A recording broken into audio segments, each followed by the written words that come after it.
Hello everyone, मैं मिथुन सिंह स्वागत करता हूं आप सभी का। आशा करता हूं आप सभी बहुत अच्छे होंगे। झारखंड में ब्लॉक लेवल की भर्ती आई है और गोल्डन अपॉर्चुनिटी आपके लिए है। देखिए, इस चैनल को बनाने का मेरा पर्पस यही था कि छोटी बड़ी जो भर्तियां आपके घरों के आसपास से आती है, ब्लॉक लेवल की, डिस्ट्रिक्ट लेवल की, या फिर झारखंड सरकार की ओर से कॉन्ट्रेक्चुअल, परमानेंट, एडहॉक बेस पे कोई भी भर्ती आती है उसकी सूचना मैं आपको दूँ।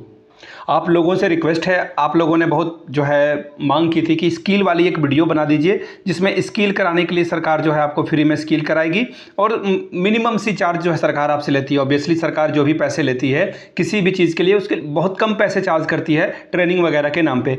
तो स्किल अगर आप सीखते हो तो डेफिनेटली आगे जाओगे। तो स्किल को लेकर कल प्रभात खबर में एक न्यूज़ छपी थी, आर्टिकल छपा था, उस पर एक वीडियो मैं लेकर आ रहा हूँ आज दोपहर में। तो उसे ज़रूर देखिएगा। आप लोग याद करके चैनल को सब्सक्राइब कर लीजिए, बेल आइकन प्रेस कर लीजिए और टेलीग्राम को ज्वाइन कर लीजिए।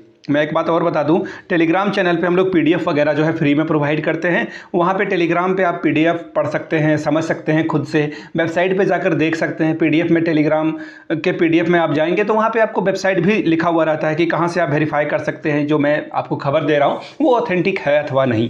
ठीक है जी। तो ब्लॉक लेवल की भर्ती है, पढ़ाई ज़रूर जारी रखें। मैं आप सभी भाइयों बहनों से हाथ जोड़ कर रिक्वेस्ट करता हूं, पढ़ाई ज़रूर जारी रखें। और ख़ास करके ओबीसी, एससी, एसटी वाले जो बच्चे हैं उनको सरकार क्या करती है, सरकार मतलब छात्रवृत्ति के तौर पर जो है पैसे भी देती है, आगे भी बढ़ाती है। तो ऐसे में आप क्या करें, अपनी पढ़ाई को जारी रखें और जो वोकेशनल कोर्सेज हैं या फिर स्किल बेस्ड कोर्स है उसे ज़रूर कर लें। सिर्फ ग्रेजुएशन, इंटर पास करके आप कुछ नहीं कर पाओगे, उसके साथ कुछ एक्स्ट्रा कोर्स लाइब्रेरियन का और 10 तरह की पीजीडीसीए का कोर्स हो, ठीक है, तो वो ज़रूर कर लें। बाकी मैं अपना जो है, जो मुझसे संपर्क करना चाहते हैं, कांटेक्ट करना चाहते हैं, वो सोशल मीडिया में आपको आगे दिखाऊंगा। ठीक है, चलिए यहाँ से देख लीजिए। प्रखंड समन्वयक की भर्ती आई हुई है और कंप्यूटर ऑपरेटर, दो अलग अलग पोस्ट हैं, इसके लिए भर्ती आई हुई है और सिर्फ इंटर पास चाहिए। देखिए, हर एक पोस्ट के लिए अलग अलग क्राइटेरिया है, ये ध्यान में रखिएगा।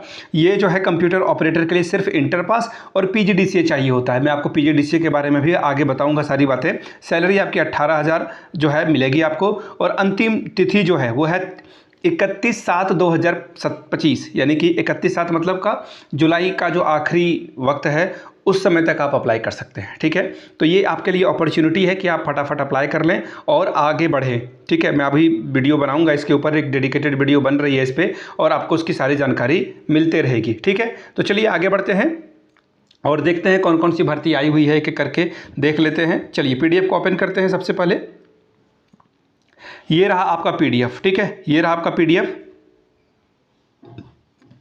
अब फॉर्म जो है ना वो दोस्तों ऑनलाइन करना है आपको, फॉर्म जो है ऑनलाइन करना है। अब देखिए होता क्या है ना कि बहुत सारे लोग कमेंट करते हैं कि सर ये तो काम नहीं कर रहा है। देखिए, सरकारी जो है वेबसाइट है और इस पर काम करने में थोड़ा वक्त लगता है। ये रहा ऑनलाइन वाला फॉर्म भरने का। देखिए, लोग पूछते हैं फॉर्म कैसे भरें सर, टेलीग्राम पे भी जाकर लोग पूछते हैं, कमेंट सेक्शन में भी पूछते हैं। तो फॉर्म भरने के लिए इस वेबसाइट पे जाएंगे, आप फॉर्म भर सकते हैं।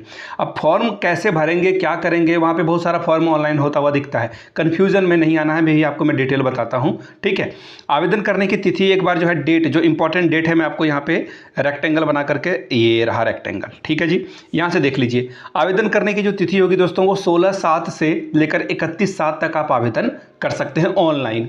कागजात सत्यापन की जो है, यानी कि वेरिफिकेशन डीवी जो जिसे बोलते हैं, 7 को होगा, यानी कि 7 अगस्त को आपका डॉक्यूमेंट वेरिफिकेशन के लिए बुलाएंगे।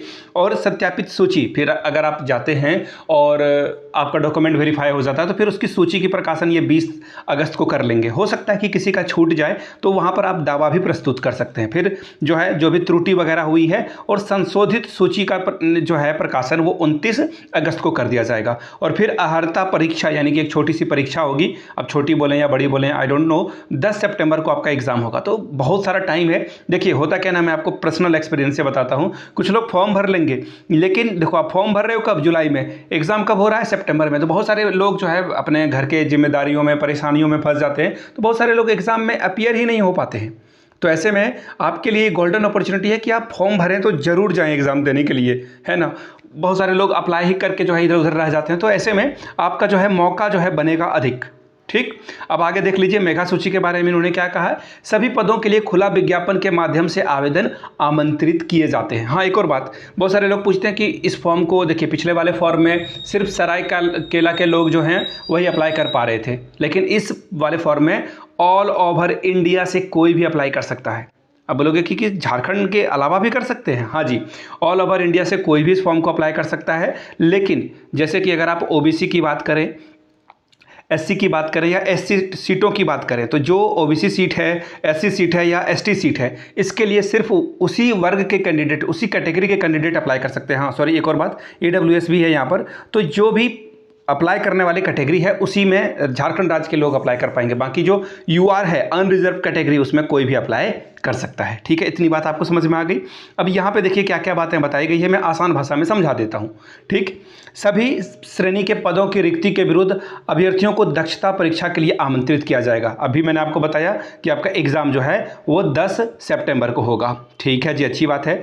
अंतिम सूची जो है 2 गुना नाम पैनल से होगा, जो अधिकतम 1 वर्ष के लिए वैलिड होगा। ठीक है, और पदों की जो संख्या होगी वो इसी से भरी जाएगी। एग्जाम अगर आप दे लेते हो, आपका सिलेक्शन नहीं भी होता है, फ्यूचर में किसी तरह की भर्ती आएगी तो उसी से आपका जो है सिलेक्शन कर लिया जाएगा। जैसे कि टॉप 5 बच्चे का हो गया सिलेक्शन, बाकी के 15-20 बच्चे का नहीं हुआ, तो आगे आपका सिलेक्शन हो सकता है। ठीक है, इसलिए मैं इसको आसान भाषा में समझा रहा हूँ। आगे देखिए, 2 या 2 से अधिक अभ्यर्थियों का अगर नंबर टाई हो जाता है, बराबर आ जाता है, तो ऐसे में जो अधिक उम्र का होगा या फिर स्थानीय भाषा जानता होगा या फिर स्थानीय भाषा भी जान रहा हो, उम्र भी बराबर हो गया, नंबर भी बराबर आ गया, तो ऐसे में आखिरी ऑप्शन जो बचता है वो लॉटरी के माध्यम से आपका सिलेक्शन किया जाएगा।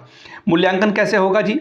सबसे पहले आपका जो 10th 12th है या फिर जो भी आपका ग्रेजुएशन है, उसके अकॉर्डिंगली 50 नंबर आपका जो है मेरिट के आधार पर लिया जाएगा। फिर अगर आपके पास कोई एक्सपीरियंस है तो 20 नंबर वहाँ से उठा लिए जाएंगे। फिर दक्षता परीक्षा जो है विषय ज्ञान से 10 और कंप्यूटर ज्ञान से 20, यानी कुल जमा बात है 30 नंबर की ही परीक्षा ली जाएगी और कुल 100 अंकों पर आपका मेरिट होगा। मैं इस प्रक्रिया से बिल्कुल असहमत हूँ, टोटली जो है डिसएग्री करता हूँ। आप भी अगर इस प्रक्रिया से डिसएग्री करते हैं तो नीचे कमेंट करके डिसएग्री लिखिएगा। अब ऐसा क्यों डिसएग्री लिखने के लिए कह रहा हूं मैं? क्योंकि मुझे लग रहा है कि किसी ने अगर नंबर कम लाया तो उससे आप उसे जज ना करें। अभी करंटली वो कितना पढ़ रहा है, कितना जान रहा है, उसके हिसाब से उसका सिलेक्शन होना चाहिए। तो आप एक काम करें ना, 100 नंबर की परीक्षा ही ले लें। जिसके अंदर टैलेंट होगा, वो आजकल वो बोलते हैं ना टैलेंट, आई मीन मीम की भाषा में, तो जो टैलेंटेड बच्चा होगा ना, जिसमें प्रतिभा है, प्रतिभाशाली बच्चे यहाँ पर पास कर जाएंगे। अब आगे देखिए, प्रखंड स्तर पर प्रखंड समन्वयक के पद के लिए रूरल मैनेजमेंट और कोऑपरेटिव मैनेजमेंट में जो है ग्रेजुएशन होना जरूरी है, या फिर जो सोशल वर्क में काम किया उसको प्रायोरिटी दी जाएगी। अभी मैं आपको और बातें बताऊंगा। अब यहाँ से देखिए, चयन की पात्रता है तो निर्धारित 100 अंकों में सामान्य वर्ग को 50 अंक लाना होगा, तभी आप क्वालिफाई कर पाएंगे। और जो ओबीसी एसटी वगैरह हैं उनको 40 और 45% अंक लाना होगा।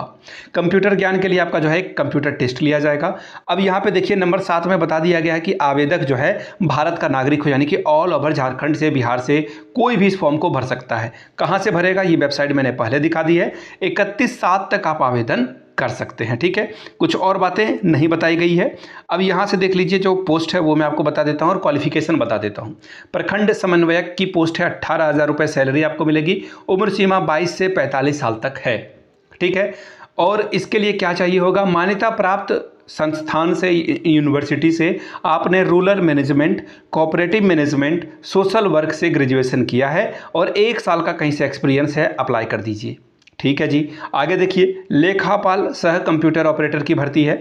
10,000 रुपये आपको प्रतिमाह, 18 से 30 साल के अगर आप हैं तो यहाँ पर आप अप्लाई कर सकते हैं। ठीक है जी, ये भी अच्छी बात है। अब इसके लिए क्या इन्होंने मांग रखा है वो देख लीजिए।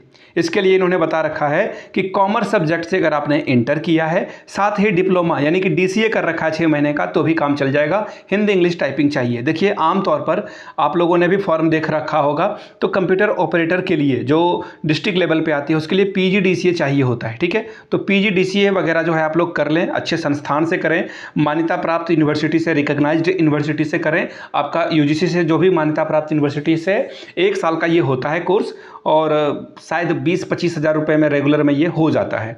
मुझे इसका ठीक ठाक अंदाज़ा नहीं है, आप एक बार सर्च कर लेंगे इंटरनेट पे। ठीक है, तो वहाँ से आप लोग इसे कर लीजिएगा। ये भर्ती देखिए कहाँ से आई है, कार्यालय जिला ग्रामीण विकास शाखा लोहरदग्गा से। और किस मद में जो है इसकी भर्ती होगी, प्रधानमंत्री आवास योजना ग्रामीण अंतर्गत प्रखंड स्तर पर PMU में जो है इसकी बहाली की जाएगी। तो आप लोग आवेदन कर दें। कहाँ से आवेदन करें फिर से बता देता हूँ, ऑनलाइन आपको आवेदन करना है। ये रहा वेबसाइट, आप इस वेबसाइट को PDF से कॉपी कर लें या फिर स्क्रीनशॉट ले लें और लिख लें, या तो सीधा बात है लिख लें और अप्लाई कर लें। अगर मोबाइल से नहीं हो रहा है अप्लाई, रात में भी, रात को 12-1 बजे ट्राई करिएगा, उस समय स्मूथली ये चलेगा, ठीक है। अगर नहीं हो रहा है तो क्या करें, इसके लिए सीधा उपाय है कि आप कैफ़े जाएं और कैफ़े से अप्लाई कर लें। वो बोलते हैं ना कि कुछ ना कुछ आपको तरीका तो निकालना होगा, तो कैफ़े से जाकर के जो है अप्लाई कर लें, इससे आपका भला जो है हो जाएगा, ठीक है। वहाँ से जाकर के अप्लाई कर लें। मौका जहाँ से भी मिले, मौके को दोनों हाथ से बटोरना सीखिए। तो ये थी सारी जानकारी, मैंने आपको आराम से आसान भाषा में समझा दी। वीडियो आपको पसंद आता हो तो नीचे कमेंट करके जय हिंद जरूर लिखिएगा, ताकि मुझे पता चल सके। और साथ ही साथ जय हिंद तो एक अलग से कमेंट करिएगा, 2 कमेंट आपको करना है। जिस भी ज़िले से आप इस वीडियो को देख रहे हैं, अपने ज़िले का नाम लिखें, वहाँ से भर्ती आएगी तो definitely I will make another video for you. आपने इस वीडियो को यहाँ तक देखा, प्यार दिया, इसके लिए आप सभी का बहुत बहुत शुक्रिया। Have a good day.